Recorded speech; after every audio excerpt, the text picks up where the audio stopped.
From UFOs to psychic powers and government conspiracies, history is riddled with unexplained events.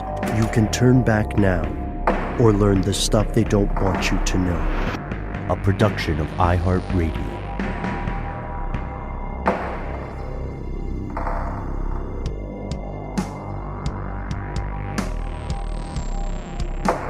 Hello, welcome back to the show. My name is Matt. My name is Noel. They call me Ben. We're joined as always with our super producer, Lexus, codename Doc Holliday Jackson.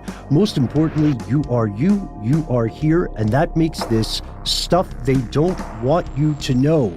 It's top of the week, which means it's time, Conspiracy Realist, for some strange news. And the strange news segments just get curiouser and curiouser. We're finding more and more odd stuff with each passing day. You should see our group chat, actually, which we probably won't publish. I don't think we should. What do you guys think? Just a snippet, just a little taste of a screenshot? Give the people what they want, guys. Come on.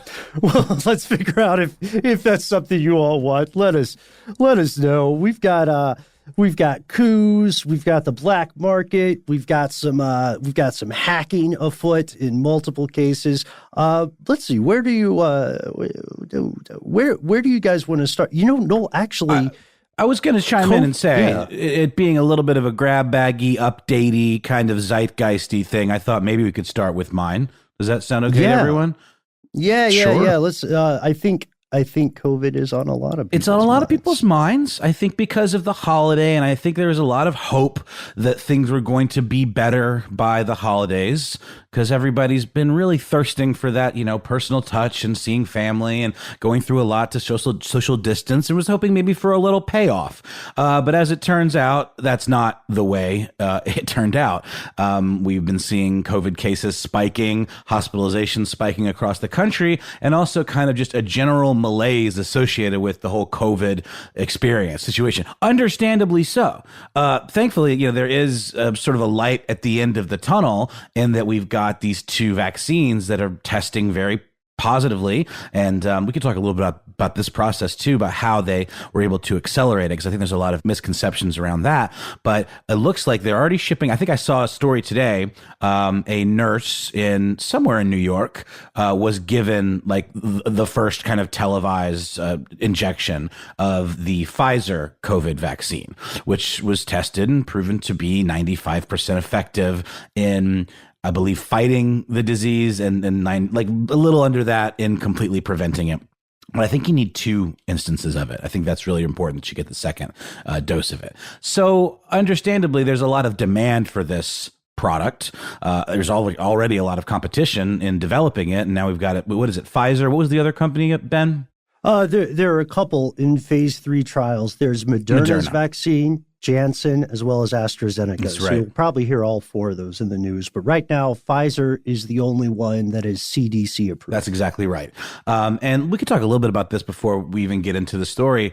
What they've done, to my understanding, guys, in fast tracking this is not just like willy-nilly fast tracking it. It's a 3-step process in vetting these types of medications. And I believe they got rid of step 2. Step 3 is all of the placebo effect studies, studying for side effects. Obviously, we don't have a long enough timeline to know any potential long-term side effects, but I think within the best of their ability, or of the ability of any clinical trials, they're going to find out if there are any immediate side effects that are to be worried about. I've been seeing a couple of articles discussing the concern of it causing facial paralysis on one side, but then there was a kind of a clarification article that came up after that said that there was it wasn't directly linked to it. And I believe there were a handful of deaths involved in the clinical trials, but then those came back around and were determined to not be directly linked to it either, but they are watching for the facial paralysis. So with all of this kind of hustle to get this medication out as quickly as possible, and the holidays and all of that, I started looking into the idea of black market surrounding not only the vaccine, but also looking back, into the big travel push that happened during Thanksgiving, black market COVID test results.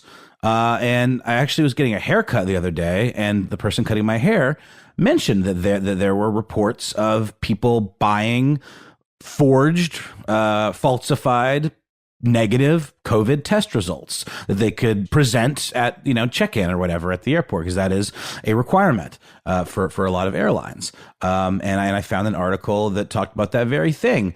So we can start there and then go into the vaccine stuff. This is basically a month-old story. It's why I wanted to caveat it, but it's not something we've discussed. I think it's interesting. So just to be clear, this is somehow just a piece of paper that's being generated and purchased that says you've got negative results. Well, that's the thing, guys. It's like when you go get a COVID test, you get your results via text message or like an email. And how hard is it to screenshot that text message, match the font, and just change the name and birth date associated with it?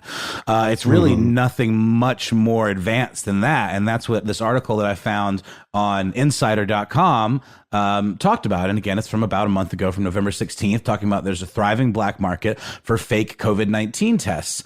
And the travel industry is just beginning to kind of get wise to it and crack down.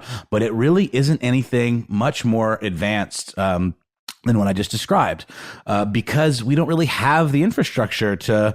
That's also a question I have about like the future of all this stuff. When there is a vaccine, are we then going to have some kind of like notarized credential, like a passport, like some sort of stamped document officially, notarized that shows that we got the vaccine? Or or have a negative result, or have the antibody. Right. Yeah. So it's a long-standing thing, the idea of proven paper documentation for vaccine for international travelers. So you could just take that same admittedly outdated, I would say archaic system and transfer it over. But with the push to be paperless, what we would probably see is a what we probably see is a government-created website or monitoring system that probably is very expensive for Uncle Sam and then probably has a ton of tech issues. But what I saw with the fake tests, the first report I heard occurred in France at Charles de Gaulle. Yep, and they caught somebody who was selling them. At Charles de Gaulle, where like 7 people were arrested for selling these fake certificates. So they were just forgers. They didn't have, to your point, they did not have some kind of infrastructure. They just, to fly, they needed a piece of paper that said they were good to go. These also cost from $180 to $360. So feel free to negotiate if you're already going to be a horrible person. Yeah, and that's sort of what it comes down to, isn't it? It's essentially putting everyone else at risk so that you can do whatever you want. And that's why I think the whole politicization of a lot of this stuff is so infuriating, because like the idea of wearing a mask isn't even really for you as much as it is for others, and to prevent the spread if you happen to have it. And for others, just comfort level, So that's always kind of blown my mind. That's become such a, hot button issue. But it's true with this, like you said, Ben, it literally was, in this Insider article, someone was talking about how everybody they know has a COVID test. And it's almost like it's even easier than like faking a urine test. Like, let's say you have a job that's trying to screen you for drugs, and you know that you've smoked marijuana recently, which is the one that stays in your system the longest. So you get your friend to give you their urine, and you keep it in like a bag taped to your leg or something. So I've heard. But this is like that, but even easier, because with the urine, they take the temperature of it. There's things they do, safeguards in place at a clinic or a lab to make sure you're not giving them fake urine or whatever, or somebody else's urine. And with this, it's so new that there just isn't. So it's kind of mind blowing that people would pay that much. But like you said, Ben, between $180 and $360, according to the Associated Press.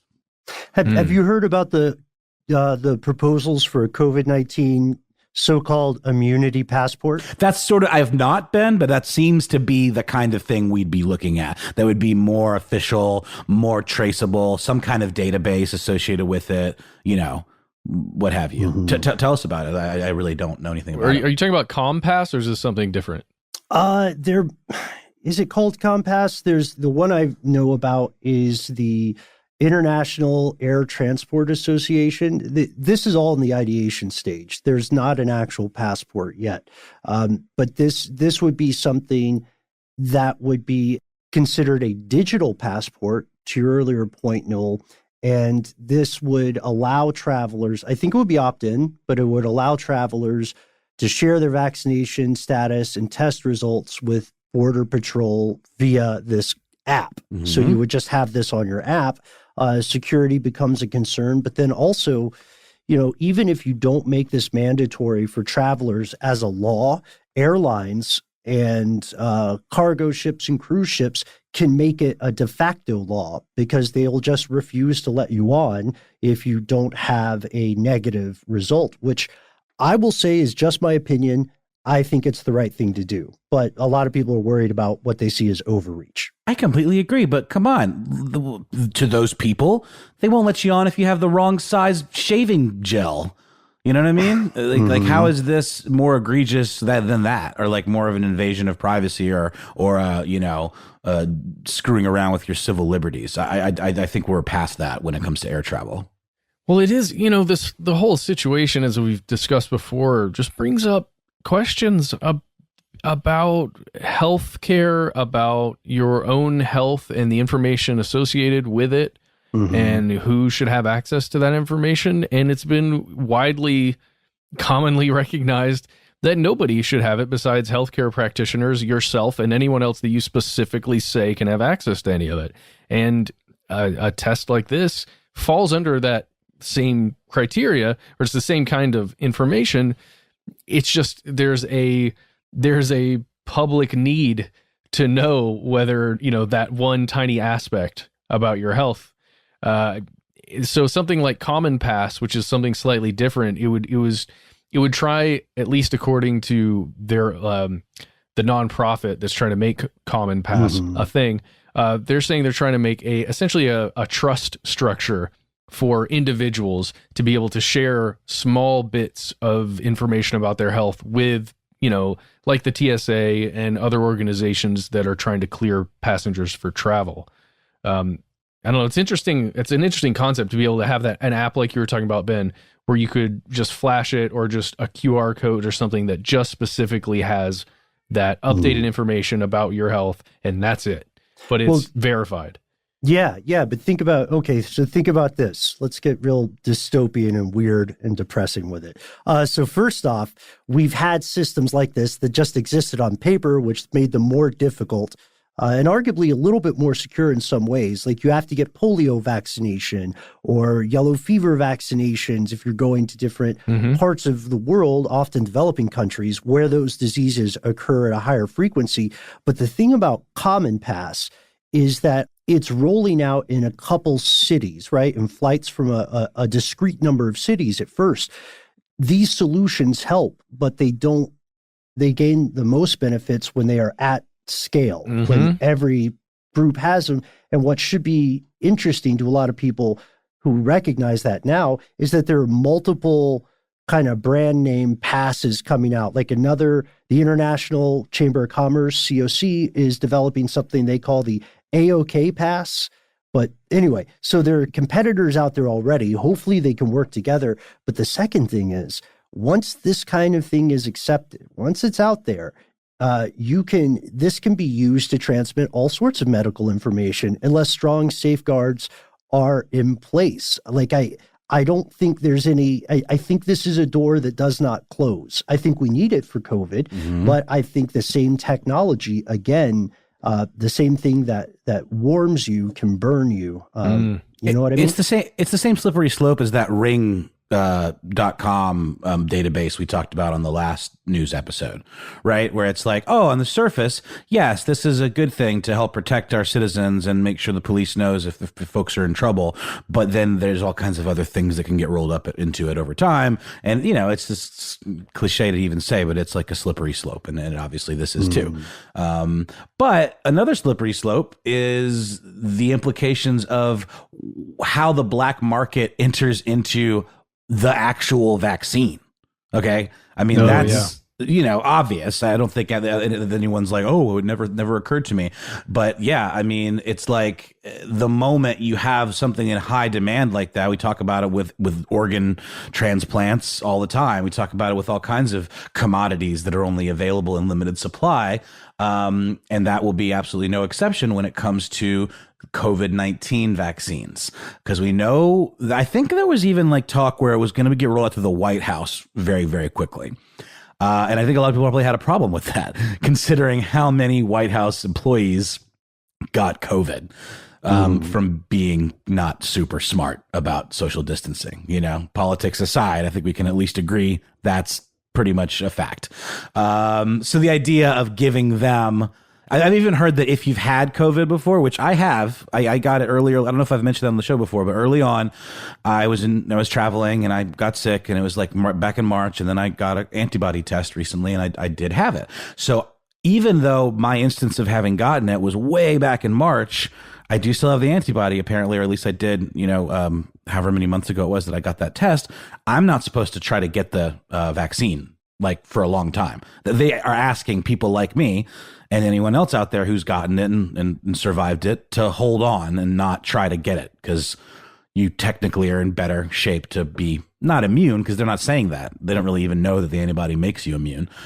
But this black market idea is fascinating, because they're giving it to healthcare workers first, understandably. But there's even outside of the black market angle, the idea of being a what's the word they use, guys? Critical workers, or there's a term. Essential workers. So apparently in Florida, the World Wrestling Entertainment Organization, that's the one, not the wildlife one, the wrestling one, was deemed to be essential. And the chairman of WWE is Vince McMahon, who's really good friends with Donald Trump. And his wife, Linda McMahon, actually is is the chair of a super PAC for Trump. So take that, do with it what you will. But the idea of who is deemed essential workers, even in and of itself, is a little slippery and political. But once the vaccine rolls out, there's so much possibility for it to get, a bunch of doses fell off a truck, that kind of story. Or counterfeit doses sold to people in need. Oh, God, Ben, didn't even think about that one. That's going to be a whole nother ball of wax. Mm-hmm. Also, I would add quickly, like regardless of your own personal political leanings, folks, it does make sense for world leaders to have early access to a virus just for stability of government. And, as far as the WWE, not to knock on them, you're right, maybe essential is in the eye of the beholder, but also remember that this country, the United States, did a brilliant and ruthless Machiavellian job of calling people essential workers and putting out nice commercials about them and not doing a damn thing to help them. Right. Like, other than what, $1,200 once? Sure. Like I would be surprised if all of the people who were described as essential workers and a lot of that propaganda, I would be surprised if they do get early access to the vaccine when the rubber hits the road. I do think it's going to be, we'll see a lot of medical personnel. Yes. But one important point you raised is that Pfizer, I call it the double dose, because you got to get 2 shots. And that the interim between those shots is going to knock a lot of people who are essential workers out of the game. Also, there's other loopholes to consider. So, I mean, the black market stuff, we all know how that works. It basically just means folks are circumventing the law, either stealing, falsifying, whatever, bootlegging, and that could be a whole other thing. It could actually kill people. But let's just say those doses are real. They're gotten in some nefarious way, but not necessarily, because there are actually perfectly legal ways to circumvent this and to jump in line. And one of them is by having like a pre-existing condition like asthma or high blood pressure, or even being a smoker would be considered having like a mitigating factor that would make you more high risk and could potentially bump you up in the line.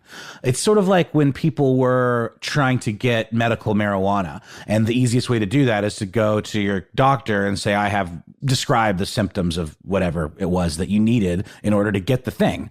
I think we all know that happens, if people are like having mild anxiety and they know that if they play it up a little bit, the doctor will probably give them like Xanax or something, but this is an absolute thing that we need to be thinking about. The idea of people kind of overplaying their medical risk factors in order to convince the doctor to put them on that list. It's a tough thing, and I'm not the right person to make the decision about who is essential and not and who gets the vaccine first, but I think anyone who is working in any kind of healthcare capacity is all immediately top of the list. What about schools? Teachers?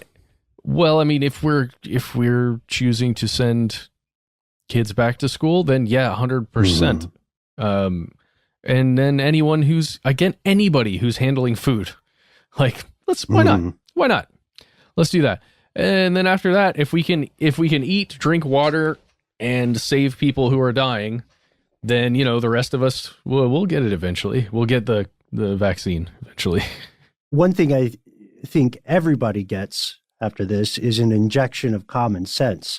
Like, I was just thinking about buffets. You guys remember buffets? Yeah, those are cool. Why were we going to buffets? Like even pre COVID. And then, of course, everyone's seen the memes where it's like, if you kiss your dog on the mouth, don't worry about what's in this vaccine, et cetera. But there are serious concerns, and the black market is a big one. And I think one of the most important parts for me that you bring up here, Noel, is that there are legal ways to circumvent this system, at least in the U.S. The healthcare system is world class if you are well-to-do. Yep. It's designed to be that way. They're not breaking the law in many cases by doing this. So it's something to keep an eye on, regardless of how you feel personally about the Pfizer vaccine or the other 3 that are on the way.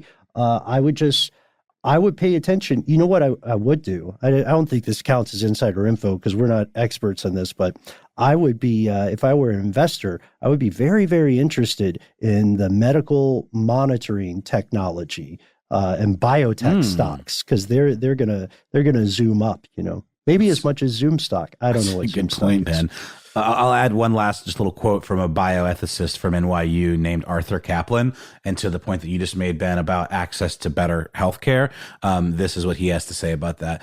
Some of the richest investment firms have their own mini health systems, so they can run vaccines through those doctors that give the physicals and maintain the health of the executives in the company. So to unpack that, it's basically like almost just like the most exclusive and private of insurance that's taking care of high level executives and who it behooves to get the vaccine early, and it's all at the behest of these doctors a lot of the time that are part of these health systems. So it's interesting stuff. A little scary. I know if everyone will get it who wants it eventually. Really quickly before we wrap, how do you guys feel about like the whole trust factor and people even like being willing to take it? Or refusing to take it, or the idea of it being made mandatory for certain jobs, because that's a slippery slope too. Different episode. It has to be mandatory for certain jobs. Don't understand the controversy. Got it. I'm interested to have that episode. What do you think now, real quick? Made a huge mistake and started watching the U.S. version of Utopia. I've been trying to watch the British version for a long time, but I still can't get access to it. Somebody send me some Blu-rays. Just use ExpressVPN, man. Well, it just reignited. Yeah, well, it just reignited some of my fears, some of my personal fears about mass vaccination, even though I'm fully on board with understanding why they exist, why there are things in them that have been harmful in the past. I didn't understand fully squalene and some of these other additives to vaccines until we made that episode. That's the shark one, right? Yeah, yes, that's correct. Anything that seems to cause them to be more effective as an outside thing that kind of just jumpstarts your immune system. Like, I understand people's fears, but I think if you look closely enough the way we did in that episode, and I can't remember the name of that episode, but I'd recommend going back and listen to some of our episodes on COVID and vaccinations, just to get some more info and then do your own research. And I would say there is stuff to be slightly fearful of or fearful about, but it is not, it's not maybe to the level that you currently fear. feel. To be completely clear, what I don't see the controversy of people having to have vaccinations for certain jobs in general. That just makes sense. But I do understand, and I think we're very clear about that. I think we did a good job with that one, Matt, where we said, like, these fears about mass vaccination don't come out of nowhere. It's not something somebody just made up. There are historical additives that give people pause. Like I understand, and without spoiling utopia, I get it. I mean, fiction is a mirror of fact. That's all fiction will ever be. In some ways, it's a conversation with reality. So yeah, the thing is, there's a lot of missing information right now. But we want to hear your thoughts. Are you going to get the shot? If you get the Pfizer one, you have to get both of them. Remember, that first one's not going to do diddly if you don't get the follow-up. You got to get the combo. Yeah. And Ben, you mentioned like some of them are not going to have to be kept at like sub-zero temperature. That's obviously like a positive in terms of transporting it, in terms of like the logistics of getting them distributed. But the Pfizer one, the one that's closest, it does, correct? Yeah, that's correct. The Pfizer vaccine needs to be stored at minus 70 degrees Celsius. So that's very tough for supply chains, especially in developing countries. So doesn't that mean they're sort of shooting themselves in the foot from the start? Like the other ones are going to supersede them? Like if they're easier to transport? Or is it kind of like because it's just sort of like a one? These are, I don't know, imprecise questions. I'm just wondering, like, that sort of seems like a bug, like a problem. Yeah, they're in a race to save lives. So it's not a situation where you can say millions of people are going to die, but we want to make sure this is at a more convenient temperature. I'm sure they're working on something like that, but, the clock of mortality is ticking faster than usual for some. Yep. And speaking of clocks, ours ticks away. So we're going to take a quick break to hear a word from our sponsor, but we'll be right back.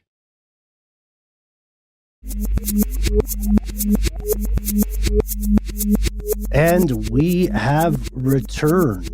But maybe we haven't returned to the U.S. Maybe we are returning to Haiti, where last year, another person tried to launch a coup in this country. Coups don't get discussed super often in the Western media, partially because historically Uncle Sam is responsible for a lot of them through various proxies. This one is different because the architect of the coup, which was unsuccessful, was a former sergeant in the U.S. Marines. He was born in Haiti, and in April 2019, this Marine, Sergeant Jacques Yves Sebastien de Rousseau, he started planning on going back to his homeland with a bunch of firearms to start a militant group, to overthrow the current government of Haiti and to become the president. Almost a year ago to the day, they arrived at the airport in Port-au-Prince, and they were doctoring paperwork such that it seemed that he was a Marine colonel on legitimate orders to go there. And he had a friend, a guy named TH, that's all we know so far, who would pretend to be Durousseau's subordinate, and they would like fill out paperwork to transport these items, but everything that they said they were transporting, it was a lie. It was a cover story because they were taking weapons, body armor, rifle scopes, and they almost got away with it too. But those pesky folks at customs finally stopped him. And when they stopped him, he said something very interesting. They checked his luggage. He was detained. And instead of calling for a lawyer, instead of remaining silent, he waived all his rights. He told the investigators he was traveling to Haiti to help the Haitian people, quote, defeat the thugs that have been creating a little bit of part of the instability in Haiti. This story is crazy, right? It's already an unfortunate thing. We saw a failed invasion of, Venezuela earlier this year. Do you guys remember that? I do. We've seen a couple of other lone actors, but the thing that's the most nuts about this is that this is just the most recent example of a thing that happens way more often than it gets reported. There's a Marine corporal named Hussein Farah Adid who used to lie to his bosses about missing drill periods. He would say he had to travel outside of the country, and what he was actually doing when he was doing that was returning to Somalia, where he worked for his father, Mohammed Farah Adid. The job he did for his father was to be a general in his militia, because his father's a warlord, because of course he is. And this, the coup actions, instabilizing actions of Adid led to the deaths of 18 U.S. service members in an incident that you may most easily remember from the film and book Black Hawk Down. Wow. This is in nuts. Mogadishu? Mm-hmm. Yep. Spot on. Just so. So wow. We have a lot of, we have multiple cases of people going out on their own, going rogue, and launching coups. Now, is this, Matt, you said this is something you hadn't heard of. Noel, was this familiar to you at all? Not at all. No, this is all news to me. I just feel like it's such a dangerous thing, but it also makes me feel like people are so motivated. You know what I mean? One time, people are out here changing the world for the better or the worse. And one time I legitimately fell asleep trying to put on a pair of pants. This puts ambition into perspective. But also, I just want to know more about that. But we'll leave it there for now. It was a long day. They weren't complicated pants either. It's just the same two legs that humans would have. But yeah, so the reason we know about Duracell's plan was that just recently, just a few days ago, he was found guilty. It was just last week, actually. He was found guilty this past Thursday. We're recording this on December 14th. He was convicted of 5 various counts, smuggling firearms, and of course, it was acknowledged that he was going in there to train up his own secessionist group. The Justice Department said that he was going to be sentenced during March of 2021. The maximum penalty for getting caught planning a coup, at least in this situation, if you're evaluating your options, is 20 years in prison and a $250,000 fine, which this gave me a tangentially related question I wanted to pass to you guys. You know how when you see people convicted and they get the maximum fine for something and it's like 250 grand or 500 grand or something like that, if they're not well-to-do, if they're not a Bernie Madoff, how do they pay that? Do their wages get garnished? What happens? I'm sure that's what it would be. There's an attempt to pay it off, and then I don't know what pressures are able to be placed on any individual who owes something like that. I just don't know. I've never experienced that before. Yeah, legal beagles, or legal badgers, we should say, in the audience, let us know how that works, because it's something that's always, I haven't looked into, but it always confused me, when you hear somebody get hit with a tremendous fine and you know that they are not part of the upper crust, so they probably can't pay it, just out of pocket. So I guess they just spend their lives with some crippling debt. It's kind of like student loans, right? Yeah. But it's crime loans. But Ben, I just want to make sure. So the guy in question who took all this stuff, all these weapons over to Haiti, it sounds like a bunch of handguns, mostly handguns, a couple rifles, some body armor and stuff. Mm-hmm. He was not charged in Haiti for attempting a coup. He was sent back to the U.S. and charged here or there. Yeah, he was, because he was smuggling guns from the U.S. to Haiti.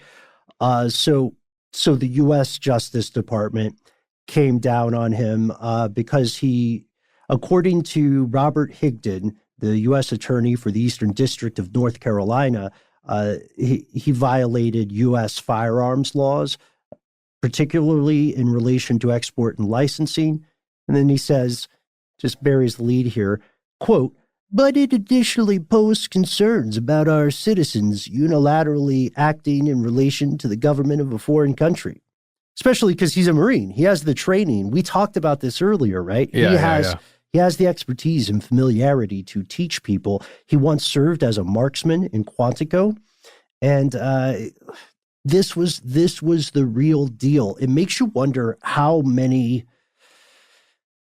Oh, he was also impersonating a rank he did not earn, impersonating a colonel. So it makes you wonder how many close call coups or coup attempts we've had from these like Lone Rangers, right? Like I don't know if we ever talked about. Did we talk about the Venezuelan coup on this show? It was called Operation Gideon. Don't think so. I know we mentioned it when it was happening, but I think it was just in passing conversation. Yeah. This one was a partnership with an American private military company called Silver Corps USA, spelled like CORP USA, to infiltrate Venezuela by sea and then forcibly remove Maduro from office. So a coup. Apparently, the problem is this happened in May of this year, and apparently it was just a real show because they had little to no chance of success. There was like this kind of slapstick attempt to get these motorboats into the area. They had former Green Berets serving as mercenaries, and the Green Berets must have just been severely unimpressed with the whole operation. And you'll recall there were some rumors quickly buried in U.S. media of a tacit agreement between Silver Corps and a couple of, I believe it was private industry actors and maybe some factions of the U.S. government itself, but no actual Uncle Sam stuff. Wow. So far. It does make me think about some of these defense contracting companies and some of the essentially mercenaries that end up in war-torn areas of the world, and some of our coverage of that in the past. And it also makes me think about, do you guys remember something called Aero Trade? Did you ever hear of that? No. What was that again? This was just a really similar thing that occurred. It was a company in the United States. Oh Lord, I think it was Haiti. Maybe it was a different country, but where this company was essentially training or spending money to train and provide weapons and materials for the Haitian military, I think, or maybe that's right. Maybe it wasn't Haiti. Was it Haiti? I don't know. It was. You're right. You're just so yeah. It was a private company like that, just providing all this stuff, and they're not going through official channels. It's almost like it reminds me of the CIA front companies and some of the work that we've looked at in the past there, where you use a front company or a defense contractor to go in to a different country and just operate under the radar, or at least until you're caught. Right. This also led me down a path when I was looking at coups, resistance groups, and other insurrectionist movements. This led me down a path that really disturbed me. First off, the long history of U.S. intervention in Haiti is an episode all its own. Secondly, I fell into a very disturbing rabbit hole on the practice of like the phenomenon of child soldiers, how they are recruited, how they are brainwashed, what happens in the aftermath. And it's honestly, it's an episode that I feel like we should do, but it's immensely disturbing. I think the idea of coup has always been really fascinating to me, because oftentimes, a coup will overthrow an illegitimate or dangerous regime, like that already maybe seized power via a coup of their own, but it's defined as like a typically illegal, unconstitutional act by a political faction. I'm interested to hear what you guys think about the idea of coups. Are they inherently illegitimate, or is it just a fancy word for like an uprising or a revolution? A lot of times it's an overthrow by an outside actor, or at least spurred on by an outside actor. A lot of times, not always. Yeah, I understand that, but I'm saying, is it a specific word that refers to that, or is it only a word that's used when it's when those conditions are in play, or could you consider a coup to be a legitimate overthrow of a, like, are coup and revolution ever interchangeable, or are they like, one person's coup is another person's revolution, that kind of thing? Yeah. Well, coup d'etat translates to blow of state. So all coup d'etat are inherently and technically illegal in the country in which they occur because they're unconstitutional. Those constitutions will have, at least on paper, some legal mechanism for the transfer of power. This is kind of silly. There's a lot of stuff in international affairs that's kind of silly, but a lot of professors and pundits will tell you that a coup is considered successful when the people who are in charge of the coup, when they can hold power for about a week, for 7 days. For some reason, that's the rule. They don't take you seriously on Thursday, but if you make it to Friday, congratulations. You are the new prime minister of Matvania. Sorry, Matt. It was just That's the first one okay. that came to mind. I've been meaning to step down for a while. So that's something that I would love to dive into, like the history of coups. I mean, the history of human governance is one written in blood. It would be dishonest to phrase it any other way. However, I'm telling you, this child soldier thing, we have to look at it very close to cults. And I think a lot of people in the West have some stereotype of this occurring only in certain parts of the world. But it also occurs in the Middle East. It occurred in the U.S. We had child soldiers in the Civil War, and we even romanticized the idea of kids lying about their age to get into the military. Like these are two vaguely related ideas, but I think they're each on their own. We talked about this before, but my wife has personal stories working with children, like young kids who are gang members who are actively using weapons and engaging in activities that are similar to being a soldier, if not the same thing, fighting a war. So I mean, I think it's this is definitely something worth our time and attention. So I'm down, Ben.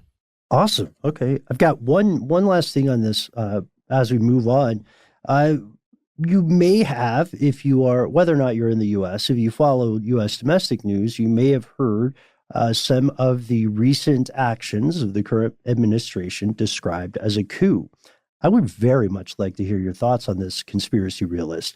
Just hit us up, conspiracy@iHeartRadio.com. We have our section at the end where we tell you all the ways to contact us. But the question that I have for this segment is, are the recent events in the domestic sphere of the U.S., do they or do they not meet the threshold for what would be described as an attempted coup? No judgment. Just let us know. Yes or no, and why. And with that, we're going to pause for one more word from our sponsor, and we'll return with more strange news.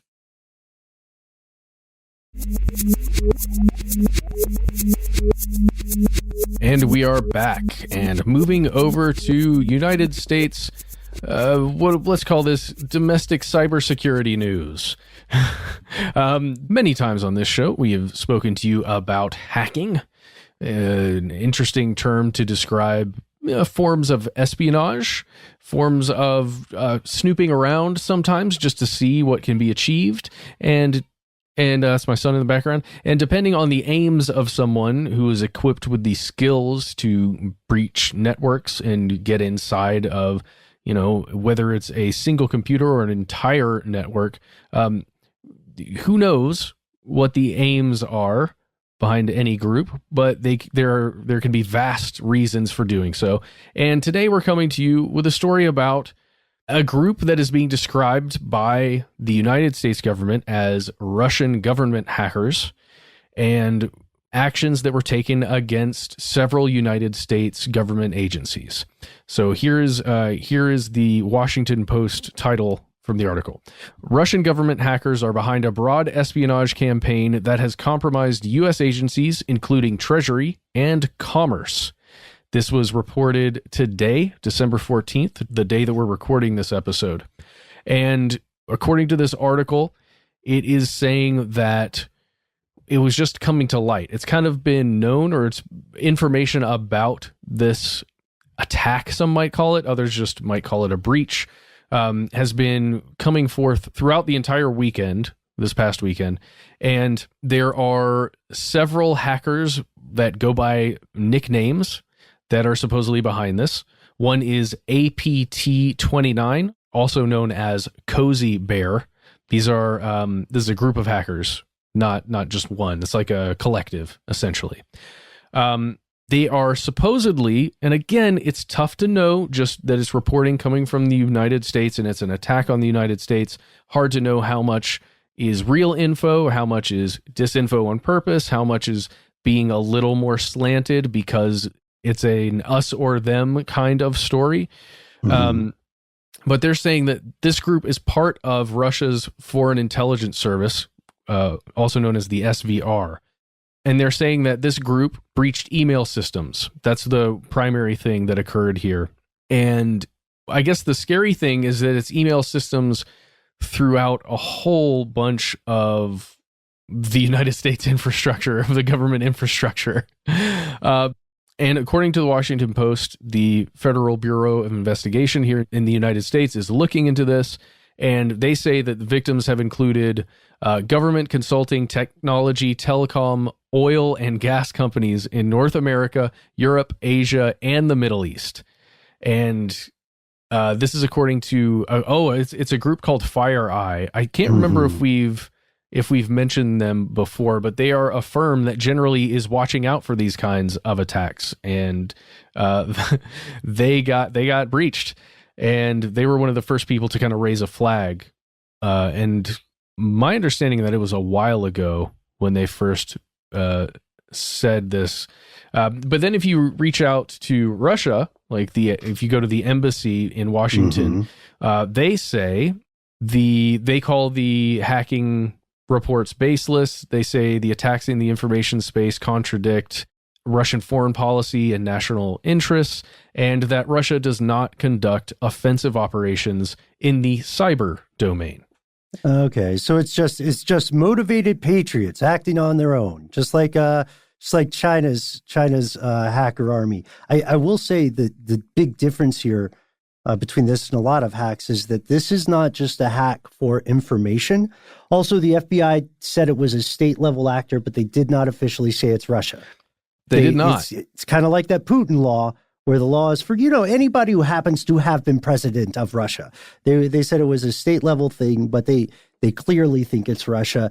The dangerous part here is the FireEye hack is not a hack for information primarily. They're not looking for, database codes. They're learning more creepy stuff for later surveillance or SIGINT or whatever. What they did was they stole the fire. There's something Promethean about this. Yeah. It's like for a very basic, they stole a toolkit. So it's like for a very basic analogy of this or comparison, imagine someone robs a gun store, and they do it with a gun, and they pull this off.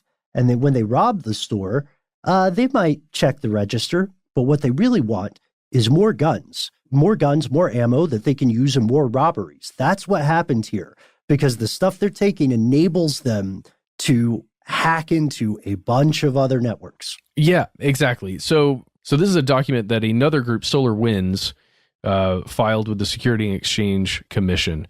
And what they're saying is that fewer than 18,000, that's 18,000 of its more than 300,000 customers were affected.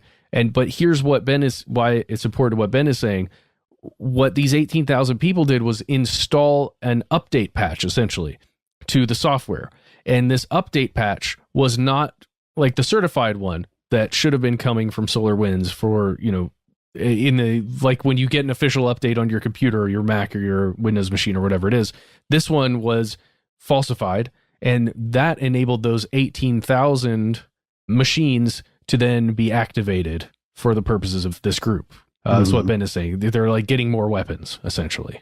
Yeah, you're right. And thank you for that. Thank you for that clarification, Matt. I would say FireEye may not be familiar to a lot of our listeners, especially if you're not in the tech space or in the weird spy space, but they are familiar with you. Their clients include things like Equifax. They worked with Sony when we did that very weird episode about the Sony hack back in 2014. They've also worked with several other places. They worked with the State Department when it and other agencies were breached in 2015. It's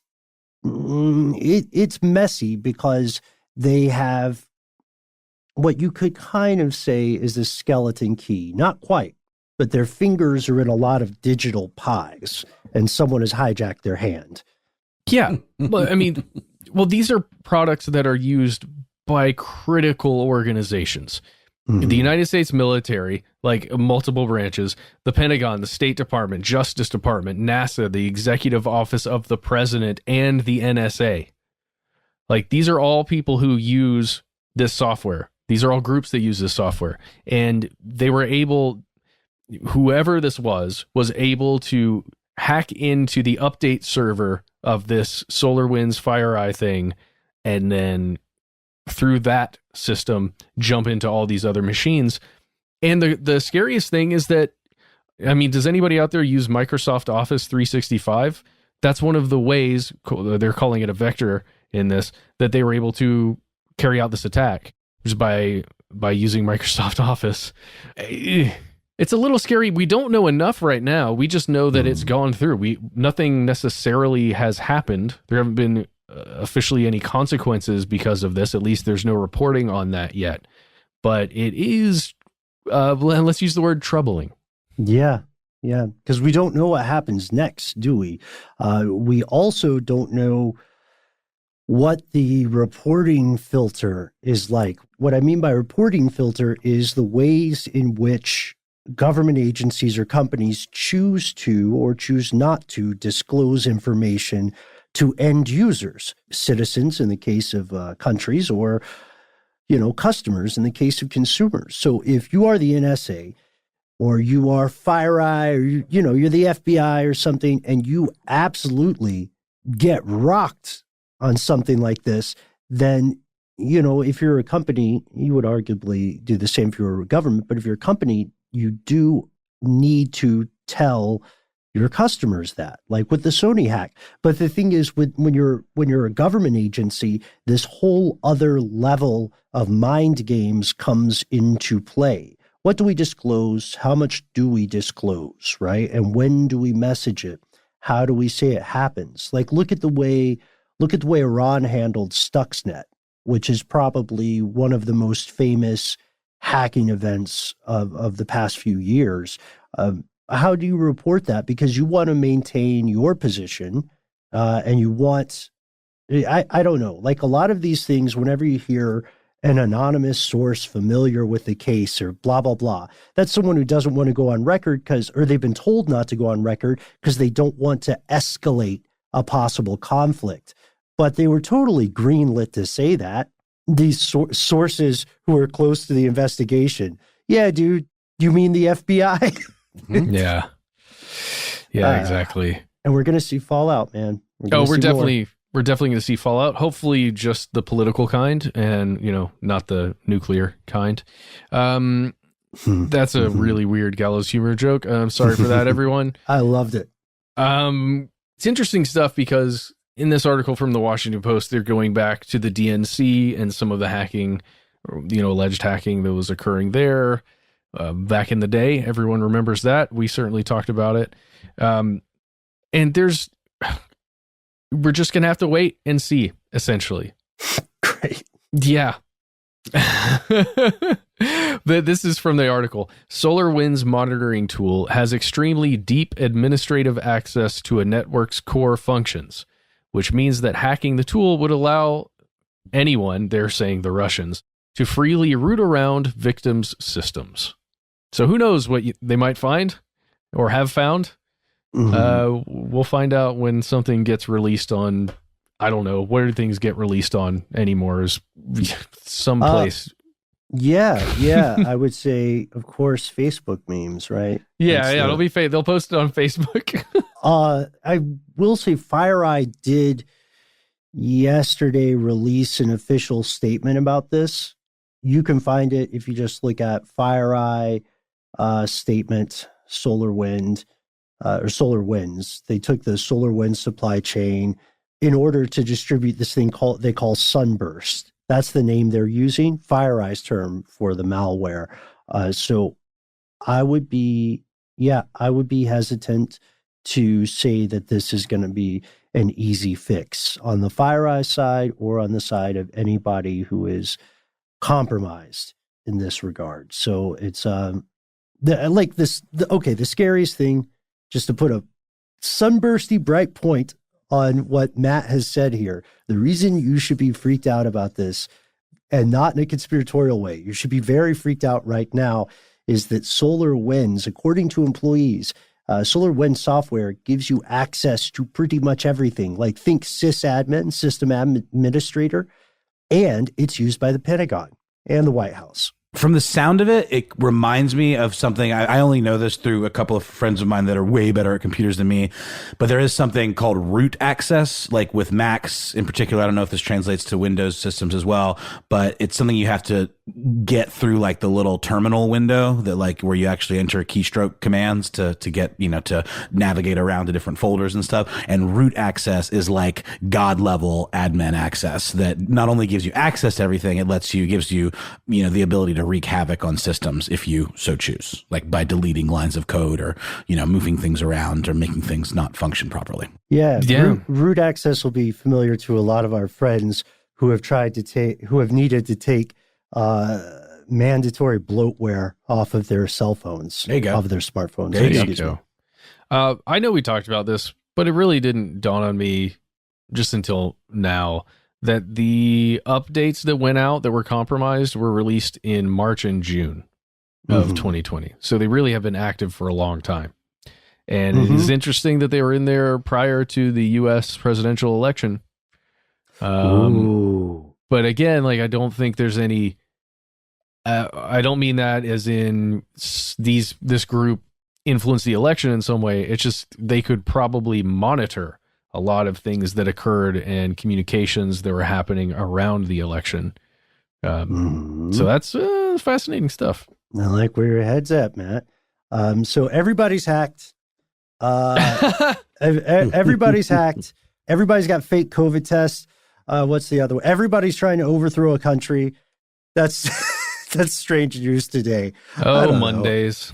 There we go. If you guys could be in charge of a country, like be the ruler of a country, A, would you want to, and B, which country? I'm just interested. What do you guys, what would you aim for? You want like a big one, or you want? I don't know, man. It seems like a lot of trouble for not a lot of payoff.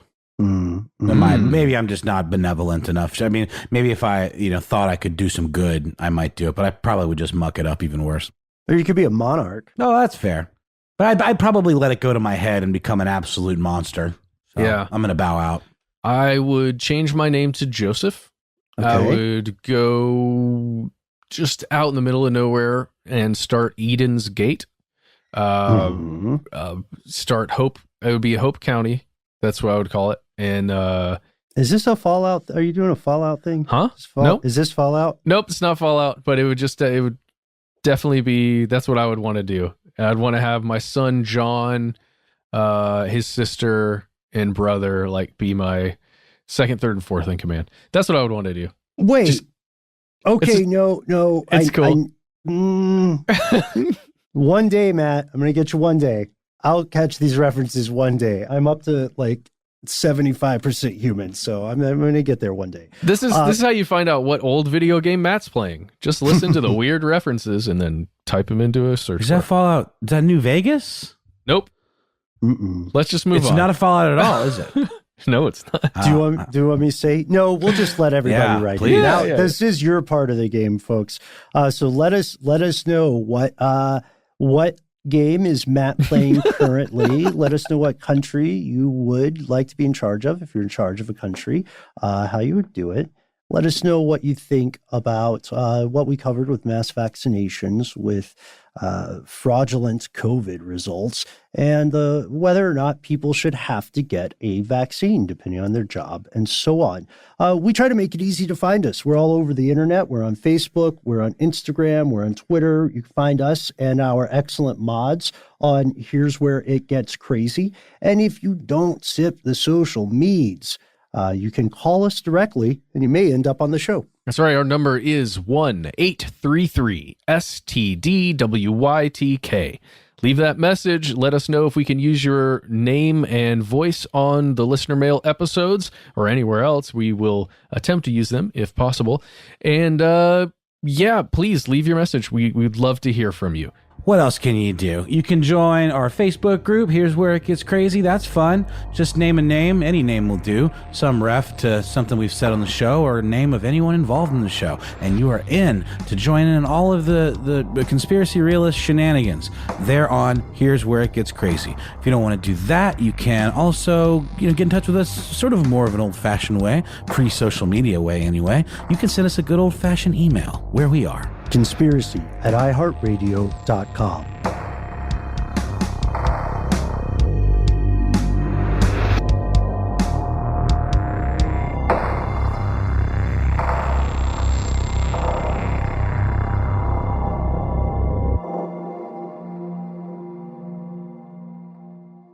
Stuff They Don't Want You to Know is a production of iHeartRadio. For more podcasts from iHeartRadio, visit the iHeartRadio app, Apple Podcasts, or wherever you listen to your favorite shows.